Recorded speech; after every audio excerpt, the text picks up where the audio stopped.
बिस्मिल्लाहिर्रहमानिर्रहीम। अस्सलामुअलैकुम viewers, welcome to my YouTube channel Alchemy. जैसा कि आपको पता है कि हमारे इस चैनल से आपको मुख्तलिफ़ किस्म के एजुकेशन से रिलेटेड टॉपिक्स के बारे में इंफॉर्मेशन मिलती रहती है। आज का जो हमारा टॉपिक है, जो हम आज डिस्कस करेंगे, वो एक बहुत ही इंपॉर्टेंट टॉपिक है और वो है बेसिकली क्लास 10th से रिलेटेड। लेकिन उस टॉपिक को डिस्कस करने से पहले मैं आपसे गुजारिश करता हूँ कि मेरे चैनल को सब्सक्राइब कीजिएगा और नीचे मौजूद बेल आइकन को ज़रूर क्लिक कीजिएगा ताकि मेरी हर आने वाली वीडियो से आप अपडेटेड रहें। तो वीवर्स, आज जो हमने जिस टॉपिक को डिस्कस करना है वो टॉपिक है बेसिकली हमारा बहुत ही इंपॉर्टेंट 10th क्लास से रिलेटेड, और वो टॉपिक है pairing scheme of the English.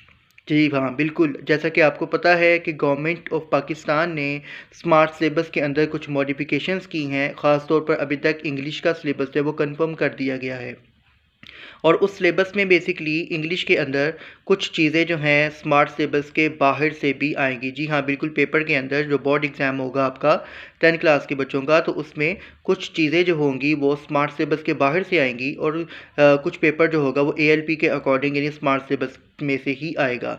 यानी दोनों तरह से पेपर आ सकता है, ALP में से भी आएगा और ALP के बाहर से भी इस बार पेपर आएगा।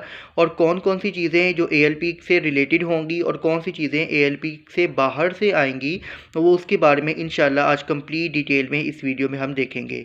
लेकिन उससे पहले, वीडियो को देखने से पहले, काइंडली आपसे गुजारिश है कि मेरे चैनल को ज़रूर सब्सक्राइब कीजिएगा और इस वीडियो को आपने दूसरों तक शेयर भी करना है ताकि हर कोई इस वीडियो से मुस्तफ़ीद हो सके। Thank you. तो चलते हैं हम अपनी स्क्रीन की तरफ, जिसमें हम देखेंगे प्रॉपर पेपर, जो सैम्पल पेपर हमें बोर्ड बाइस लाहौर ने दिया है। Board of intermediate and secondary education की तरफ से हमें जो प्रॉपर सैम्पल पेपर मिला है इंग्लिश का, उस पेपर को भी डिस्कस करेंगे डिटेल से। साथ हम ये भी देखेंगे कि कौन कौन से क्वेश्चन जो हैं वो स्मार्ट सिलेबस में से आएंगे और कौन से स्मार्ट सिलेबस के बाहर से आएंगे।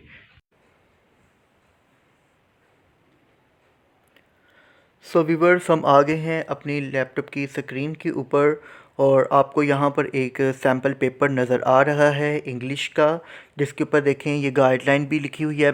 आप मेंशन किया गया, आप चेक कर सकते हैं कि क्वेश्चंस गाइडलाइंस एज पर ALP for candidates appearing in SSC annual 2021 10th class in the subject of English 2।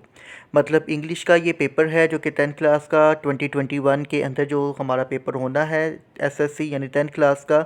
और इसका एक सैम्पल पेपर हमें 22 लाहौर की तरफ से मिला है। ये 22 लाहौर की वेबसाइट से भी आप पेपर जो है वो चेक कर सकते हैं।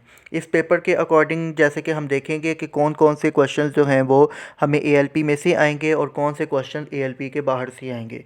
तो जैसा कि आपको पता है कि इंग्लिश के पेपर में सबसे पहला पोर्शन होता है ऑब्जेक्टिव टाइप का, और ऑब्जेक्टिव टाइप टोटल 19 MCQs होते हैं 19 मार्क्स के। और इन MCQs में देखेंगे कौन कौन से पोर्शन जो हैं वो ALP से आएंगे और कौन से नहीं। तो सबसे पहले आप देखें कि यहाँ पर आपको क्वेश्चन नंबर 1 का A पोर्शन नज़र आ रहा है। Choose the correct form of verb and fill up the respective bubbles. ये टोटल 5 क्वेश्चंस हैं MCQs के 1 to 5 A पोर्शन में। और इस पोर्शन के बारे में देखते हैं। ये साइड पर आपको एक बॉक्स नज़र आ रहा है इससे related. Items in this part from serial number 1 to 5 are related to use of verb, and this part will be taken from grammar and composition. Use of verb from page number 163 to 168. This component has not been mentioned in ALP, but it will be the content of test items. जी, इस notice से हमें ये बात पता लग रही है कि जो क्वेश्चन नंबर 1A है, जिसके अंदर ये 5 MCQs आ रहे हैं, ये 1 से 5 तक MCQs जो हैं ये वर्ब और इस ग्रामर से रिलेटेड हैं, कंपोजिशन से रिलेटेड MCQs हैं ये पांचों। और ये पांचों MCQs ALP में मौजूद नहीं थे, लेकिन ये पेपर में आएंगे। मतलब ये ALP के बाहर से ये 5 MCQs होंगे, पहले 5। और ये आपको कहाँ से मिलेंगे? ये आपकी बुक के पेज नंबर 163 से 168 इन पेजेस के अंदर से ये MCQs आएंगे। आपको पेजेस भी की बोर्ड ने बता दिए हैं कि 163 से 168 पेजेस को अच्छी तरह प्रिपेयर करें कि उनमें से ये 5 MCQs बनेंगे जो कि ग्रामर और फॉर्म ऑफ वर्ब्स वगैरह से रिलेटेड होंगे। देन उसके आगे हम बात करते हैं क्वेश्चन नंबर B की, जो कि है choose a word with correct spelling and fill up the respective bubbles. और इसमें आप देखें 6 से लेकर 9 तक यानी 4 MCQs हैं जिनकी अपने स्पेलिंग ठीक करने यानी सही स्पेलिंग वाले को आपने करेक्ट करना होता है।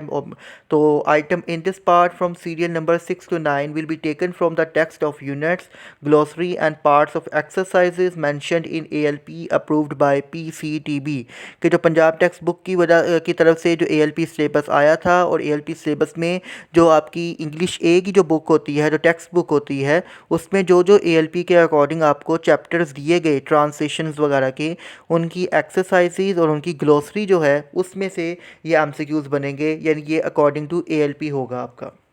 इसी तरह पोर्शन नंबर सी देखें जिसमें MCQ 10 से 14 तक आते हैं। Choose the correct option and fill up the respective bubbles. Items in this part from serial number 10 to 14 will be taken from the text of the units and part of exercises mention in ALP approved by PCTB।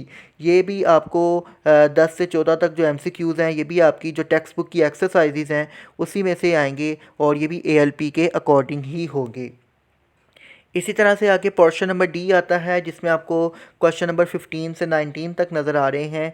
तो इसमें क्या करना होता है, choose the correct option according to grammar and fill up the respective bubbles. हमने इसमें options जो हैं ग्रामर के रूल्स के अकॉर्डिंग फिलअप करने होते हैं। तो items in this part from serial number 15 to 19 will be taken from parts of exercise of units mention in the ALP। तो ये भी MCQs जो हैं 15 से 19 तक ALP के अकॉर्डिंग जो आपके चैप्टर्स टेक्स्ट बुक में बताए गए हैं उन्हीं में से ये MCQs ग्रामर की फॉर्म में जो है वहाँ से निकाले जाएंगे। तो मतलब MCQs के अंदर सिर्फ फर्स्ट पोर्शन जो है पहले 5 MCQs का वो ALP के बाहर से है, बाकी तमाम MCQs ALP के अकॉर्डिंग ही होंगे। ठीक है, ये टोटल मार्क्स हो गए 19 मार्क्स आपके ऑब्जेक्टिव टाइप पेपर के। अब आगे आता है subjective type paper. Subjective type paper जो होता है आपका वो बेसिकली 56 मार्क्स का होता है, जिसमें सबसे पहला जो क्वेश्चन नंबर 2 आएगा, क्योंकि क्वेश्चन नंबर 1 ऑब्जेक्टिव टाइप हो गया तो सब्जेक्टिव में जो पहला क्वेश्चन नंबर 2 बनेगा वो है write the short answers to any of the 5 questions. 8 short questions दिए जाएंगे, उनमें से कोई से 5 के आपने आंसर्स लिखने हैं। And questions for this part will be selected either from exercise of the units mention in ALP और from the text of these units. जी बिल्कुल, ये आपने याद रखना है कि ये जो आपने शॉर्ट आंसर्स करने हैं टेक्स्ट बुक के, ये ALP के अंदर से भी आ सकते हैं और ALP के बाहर से भी आ सकते हैं। और इसमें आपने ये याद रखना है कि ये शॉर्ट आंसर्स ना सिर्फ एक्सरसाइज में से हो सकते हैं, बल्कि ये एक्सरसाइज के अलावा जो चैप्टर के अंदर के जो टॉपिक्स होते हैं उन अंदर से भी चैप्टर्स के भी जो शॉर्ट क्वेश्चंस हैं वो वहाँ से बनाए जा सकते हैं। तो आपने चैप्टर की जो पूरी स्टोरी होगी उसको भी थोड़ी अच्छी तरह से देखना है कि उससे उसके अंदर से भी क्वेश्चंस निकल सकते हैं और एक्सरसाइज में से भी ये क्वेश्चंस आ सकते हैं। ठीक है, नंबर 3 जो इसका क्वेश्चन नंबर 3 है, translate the following paragraph into Urdu और री right the paragraph into simple English. या तो ट्रांसलेशन इनटू उर्दू करनी होती है इंग्लिश पैराग्राफ की, या फिर आपने उस इंग्लिश पैराग्राफ को सिंपल इंग्लिश राइटिंग में री राइट करना होता है। तो यूजुअली ज़्यादातर बच्चे ट्रांसलेशन इनटू उर्दू करते हैं। तो इसके लिए क्या नोटिस आया है, the complete text of all the units mention in the ALP approved by PCTB is valid for this person and the selection will be made from it. कि ये आपका ALP के अकॉर्डिंग ही होगा, जो ALP के according आपके chapters थे वो ही तमाम चैप्टर्स जो हैं उनमें से ट्रांसलेशन आपको दी जाएगी टेक्स्ट बुक की। क्वेश्चन नंबर 4 आगे आता है, write down the summary of the poem और paraphrase the following lines into simple English with reference to the context. या तो आपने समरी लिखनी होती है पोइम की, या फिर आपने स्टैंजा लिखना होता है पोइम का। तो वो दोनों में से कोई एक चीज़ होती है। तो इसके लिए देखें क्या ऑर्डर आया है कि द सिलेक्शन ऑफ समरी और paraphrasing will be selected from poems mention in ALP approved by PCTB। कि जो पॉइम्स वगैरह होंगी ये आपकी ALP के अकॉर्डिंग ही जो है थी वही रहेंगी, उन्हीं में से आपका पेपर बनेगा। ALP के बाहर से समरी वगैरह नहीं आएगी। क्वेश्चन नंबर 5 देखें आगे, राइट एन ऐसे 150 to 200 words on any one of the following topics. 3 topics दिए होते हैं आपको और उन तीनों में से किसी एक के ऊपर आपने ऐसे लिखना होता है। And these items have been taken from the topics mention in ALP and options of writing paragraph has been excluded due to non existence of content in ALP। ठीक है, कि ये जो टॉपिक्स होंगे इन आइटम्स के, यानी ऐसे लिखने के लिए जो टॉपिक होंगे ये वही टॉपिक होंगे जो ALP के अंदर मौजूद थे, उन्हीं में से आपका ये पेपर आएगा। ठीक है। लेकिन जो पैराग्राफ लिखने की जो ऑप्शंस होंगी वो इसमें से एक्सक्लूडेड हैं, क्योंकि वो एएलपी के कंटेंट में मौजूद नहीं था। इसका मतलब क्या है? इसका मतलब यह है कि आप कुछ भी पैराग्राफ लिख सकते हैं, ज़रूरी नहीं कि जो आपकी ग्रामर के अंदर जो मौजूद है आप वही लिखें। जैसे लेट्स सपोज आपको ऐसे आ जाता है द लाइब्रेरी, लेट्स सपोज, तो लाइब्रेरी से रिलेटेड ज़रूरी नहीं कि जो आपकी ग्रामर के अंदर जो ऐसे लिखा आप वही लिखें। आप कुछ भी पैराग्राफ उसमें ऐड कर सकते हैं, कुछ भी कंटेंट उसमें ऐड कर सकते हैं, लेकिन जो टॉपिक्स होंगे वो वही होंगे जो आपको एएलपी ने बताए थे कि एएलपी के अकॉर्डिंग इन इन चीज़ों पे ऐसे, इन इन टॉपिक्स पे ऐसे पूछा जा सकता है। ठीक है। उसके आगे क्वेश्चन नंबर 6 आता है, change any 5 of the following sentences into indirect form. Direct indirect होते हैं जो कि 8 होते हैं, इनमें से कोई से आपने 5 करने होते हैं। These items have been taken from the grammar and composition from direct indirect narrations mentioned in ALP approved by PCTB। तो डायरेक्ट इनडायरेक्ट भी आपके वहीं से ही होंगे जो ALP के जितने पेजेस थे उन्हीं के अकॉर्डिंग जो है आपके डायरेक्ट इनडायरेक्ट बनेंगे, एग्जैक्ट ALP के मुताबिक, ALP के बाहर से नहीं आएंगे। फिर क्वेश्चन नंबर 7 है, use any 5 of the following pairs of words in your own sentences. 8 आपको वर्ड्स दिए जाते हैं, उनमें से कोई से 5 की आपने जो है सेंटेंसेस लिखनी है।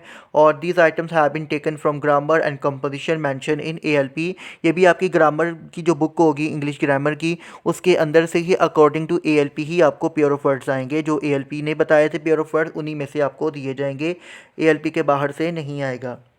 क्वेश्चन नंबर 8 जो होता है, translate the following paragraph into English. alternate questions for candidates whose medium of examination is English or foreign candidates only। जी, ये दो इसमें क्वेश्चन के ही हैं। ये चॉइस होती है जो पाकिस्तानी स्टूडेंट्स होते हैं उनके लिए ये होता है कि वो उर्दू में आपको पता है पैराग्राफ दिया होता है, उसकी आपने इंग्लिश में ट्रांसलेशन करनी होती है। और जो फॉरेन स्टूडेंट्स होते हैं उनके लिए होता है कि उन्होंने उस इंग्लिश पैराग्राफ में से क्वेश्चन वगैरह निकालने होते हैं और उसको और एक्सप्लेन करना होता है। तो बहरहाल मेजॉरिटी जो है वो हमारी यही होती है कि उर्दू में पैराग्राफ होता है उसको इंग्लिश में कन्वर्ट करना होता है। और इसके मुताबिक हम देखें एएलपी को, तो the translation of paragraph from Urdu into English have been taken from content mentioned in ALP. An option of writing paragraph has been selected for topics of essays mentioned in ALP for question number 5। दो बातें की हैं जिनके ये पहली बात उनके लिए है जिन्होंने उर्दू के पैराग्राफ को इंग्लिश में ट्रांसलेट करना होता है। उनके लिए ये पैराग्राफ्स जो होंगे ये वही होंगे जो आपको एएलपी सिलेबस में दिए गए हैं। एएलपी के अकॉर्डिंग जो पैराग्राफ्स थे वही पैराग्राफ्स आपको पेपर में आएंगे, इससे बाहर से नहीं आएगा। और जो फॉरेन स्टूडेंट्स हैं जिन्होंने जो है वो उसके ऊपर पैराग्राफ मज़ीद इसको एलेबोरेट करना होता है, तो उनको जो एसेस के ऊपर क्वेश्चन नंबर 5 में हमने देखा था एसेस के जो टॉपिक थे उनके अंदर से भी एसेस में से भी इनको कोई पैराग्राफ दिया जा सकता है। लेकिन ये सिर्फ उन स्टूडेंट्स के लिए है जो कि फ़ॉरेन स्टूडेंट्स हैं जिनकी अपनी नेटिव लैंग्वेज इंग्लिश होती है, उनके लिए है। जो पाकिस्तानी लोकल स्टूडेंट्स हैं, जैसे ज़्यादातर बच्चे जो हैं वो पाकिस्तानी लोकल होते हैं, तो उनके लिए यही रूल होगा कि वो ट्रांसलेशन उर्दू को इंग्लिश में कन्वर्ट करेंगे और उसके लिए वो एएलपी के अकॉर्डिंग ही चलेंगे। ठीक हो गया क्लास। तो ये था भाई आज का हमारा पेपर जिसमें हमने डिटेल में बात की कि कौन कौन से क्वेश्चन जो हैं एएलपी में से आएंगे और कौन से क्वेश्चन एएलपी में से नहीं आएंगे। तो ये सब्जेक्टिव पेपर हमारा टोटल मिल मिला के बन जाता है 56 मार्क्स का, और 19 मार्क्स के एमसीक्यूज़ बनते हैं और टोटल मार्क्स हमारे बन जाएंगे 75। 20 मिनट्स आपको ऑब्जेक्टिव करने के लिए दिए जाते हैं, उसके बाद आपसे ऑब्जेक्टिव ले लिया जाता है। दैन उसके बाद आपको सब्जेक्टिव पेपर दिया जाता है जिसके लिए टाइम आपको 2 घंटे 10 मिनट का दिया जाता है। 2 आवर्स एंड 10 मिनट्स का टाइम होता है जिसके अंदर आपने 56 मार्क्स का सब्जेक्टिव पेपर करना होता है। ठीक है। उसके अलावा ये इसमें हमें एक बड़ी अच्छी बात पता लगी है कि एएलपी के अकॉर्डिंग जो चीज़ें नहीं आनी थी वो शुक्र है अल्लाह का कि वो चीज़ें कम हैं। सिर्फ एमसीक्यूज़ के अंदर एक पोर्शन था, पहले 5 एमसीक्यू जो एएलपी के बाहर से आएंगे, और शॉर्ट क्वेश्चंस का एक पोर्शन आया जो कि हमने देखा कि एएलपी के बाहर से कुछ क्वेश्चंस आएंगे। बाकी सब कुछ जो है तकरीबन एएलपी के अकॉर्डिंग ही है। तो इसलिए अब आपके पास टाइम थोड़ा है, अच्छी तरीके से अपनी प्रिपरेशन करें और ये कंफर्म हो हो गया सिलेबस इंग्लिश का, तो इंग्लिश की अपनी प्रिपरेशन इसी के अकॉर्डिंग अपनी जारी रखें ताकि आगे जाके आपको किसी तरह की कोई डिफ़िकल्टी ना हो। उसके अलावा आगे जैसे जैसे बोर्ड की तरफ से ऑफिशियल नोटिस आते जाएंगे और बायस लाहौर की वेबसाइट पे जैसे जैसे आपके मज़ीद दूसरे सब्जेक्ट से रिलेटेड सैम्पल पेपर्स आए रहेंगे, तो उसके अकॉर्डिंग इंशाल्लाह मैं आपको उसकी भी वीडियोस बनाकर इसी तरह से एक्सप्लेन करने की कोशिश करता रहूँगा। लेकिन उसके लिए आपको मेरा चैनल सब्सक्राइब करना पड़ेगा और मेरे चैनल को सब्सक्राइब करने के बाद बेल आइकन को ज़रूर क्लिक करना है ताकि मेरी हर आने वाली वीडियो से आप अपडेटेड रहें। और ये याद रखिएगा, इस वीडियो को आपने दूसरों तक बहुत ज़्यादा शेयर करना है ताकि सबका भला हो जाए और सबका फ़ायदा हो जाए कि बहुत से लोगों को सैम्पल पेपर तो 2200 की वेबसाइट से मिल भी जाता है, आराम से मिल जाएगा, आप सबको मिल जाएगा, आप वहाँ से सर्च कर सकते हैं, लेकिन समझना थोड़ा मुश्किल होता है। तो इसलिए अगर कोई गाइड कर दे प्रॉपर तरीके से कि क्या क्या चीज़ें हैं तो वो फिर उसके लिए आसान हो जाता है। ये वीडियो बनाने का भी मकसद यही था कि आप इसको प्रॉपर तरीके से जो है इससे गाइडेंस ले सकें। तो ये थी भी क्लास आज की हमारी वीडियो। मिलते हैं इंशाल्लाह अपनी नेक्स्ट वीडियो में एक नए टॉपिक के साथ।